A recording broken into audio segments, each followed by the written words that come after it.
The death of Lazarus. Now a man named Lazarus was sick.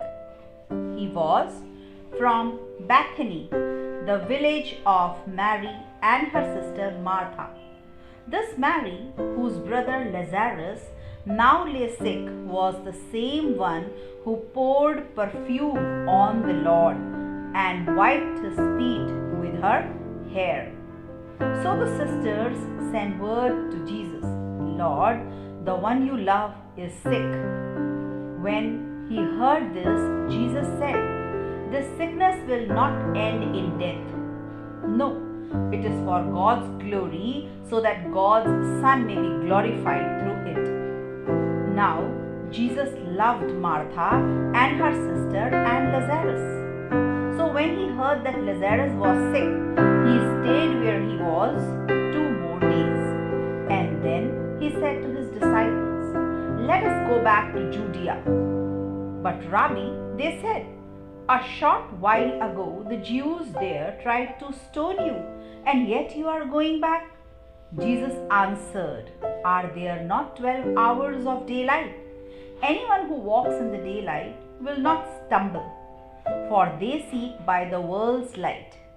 It is when a person walks at night that they stumble, for they have no light. After he had said this, he went on to tell them, our friend Lazarus has fallen asleep, but I am going there to wake him up. His disciples replied, Lord, if he sleeps, he will get better. Jesus had been speaking of his death, but his disciples thought he meant natural sleep. So then he told them plainly, Lazarus is dead, and for your sake I am glad I was not there, so that you may believe. But let us go to him. Then Thomas, also known as Didymus, said to the rest of the disciples, let us also go, that we may die with him. Jesus comforts the sisters of Lazarus. On his arrival, Jesus found that Lazarus had already been in the tomb for 4 days. Now Bethany was less than 2 miles from Jerusalem, and many Jews had come to Martha and Mary to comfort them in the loss of their brother. When Martha heard that Jesus was coming, she went out to meet him, but Mary stayed at home. Lord, Martha said to Jesus, if you had been here, my brother would have not died. But I know that even now God will give you whatever you ask. Jesus said to her, your brother will rise again. Martha answered, I know he will rise again in the resurrection at the last day. Jesus said to her, I am the resurrection and the life. The one who believes in me will live, even though they die. And whoever lives by believing in me will never die. Do you believe this? Yes, Lord, she said. I believe that you are the Messiah, the Son of God, who is to come into the world. After she had said this, she went back and called her sister Mary aside. The teacher is here, she said, and is asking for you. When Mary heard this, she got up quickly and went to him. Now Jesus had not yet entered the village, but was still at the place where Martha had met him. When the Jews who had been with Mary in the house, comforting her, noticed how quickly she got up and went out, they followed her, supposing she was going to the tomb to mourn there. When Mary reached the place where Jesus was and saw him, she fell at his feet and said, Lord, if you had been here, my brother would not have died. When Jesus saw her weeping, and the Jews who had come along with her also weeping, he was deeply moved in spirit and troubled. Where have you laid him? He asked. Come and see, Lord. They replied. Jesus wept. Then the Jews said, See how he loved him. But some of them said, Could not he who opened the eyes of the blind man have man from dying. Next lesson, Jesus raises Lazarus from the dead. Jesus, once more deeply moved, came to the tomb. It was a cave with a stone laid across the entrance. "Take away the stone," he said. "But Lord," said Martha, the sister of the dead man, "by this time there is a bad odor, for he has been there 4 days."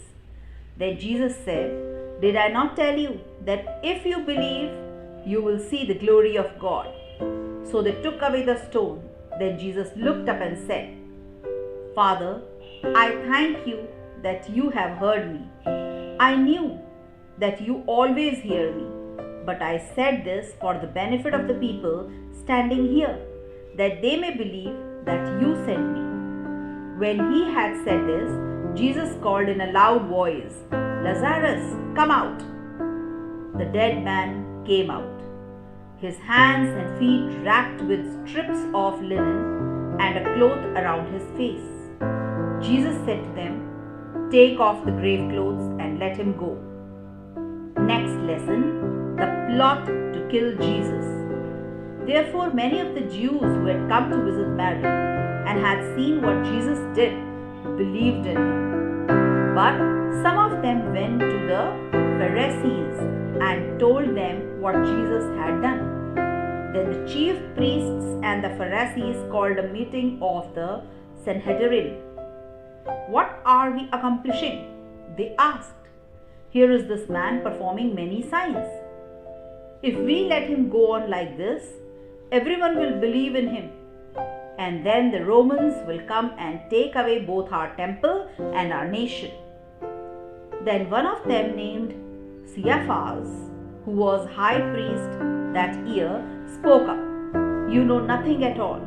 You do not realize that it is better for you that one man die for the people than that the whole nation perish."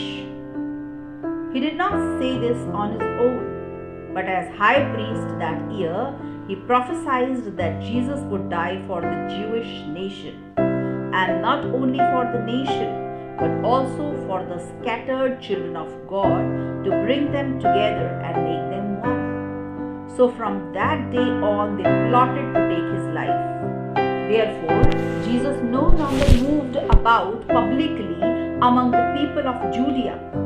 Instead, he withdrew to a region near the wilderness, to a village called Ephraim, where he stayed with his disciples. When it was almost time for the Jewish Passover, many went up from the country to Jerusalem for their ceremonial cleansing before the Passover. They kept looking for Jesus, and as they stood in the temple courts, they asked one another, "What do you think? Isn't he coming to the festival at all?" But the chief priests and the Pharisees had given orders that anyone who found out where Jesus was should report it so that they might arrest him. Next lesson, Jesus anointed at Bethany. 6 days before the Passover, Jesus came to Bethany, where Lazarus lived, whom Jesus had raised from the dead. Here a dinner was given in Jesus' honor. Martha served, while Lazarus was among those reclining at the table with him. Then Mary took about a pint of pure nard, an expensive perfume. She poured it on Jesus' feet and wiped his feet with her hair. And the house was filled with the fragrance of the perfume. But one of his disciples, Judas Iscariot, who was later to betray him, objected. "Why wasn't this perfume sold and the money given to the poor? It was worth a year's wages." He did not say this because he cared about the poor, but because he was a thief. As keeper of the money bag, he used to help himself to what was put into it. "Leave her alone," Jesus replied. "It was intended that she should save this perfume for the day of my burial. You will always have the poor among you, but you will not always have me." Meanwhile, a large crowd of Jews found that Jesus was there and came, not only because of him, but also to see Lazarus, whom he had raised from the dead. So the chief priests made plan to kill Lazarus as well, for on account of him, many of the Jews were going over to Jesus and believing in him.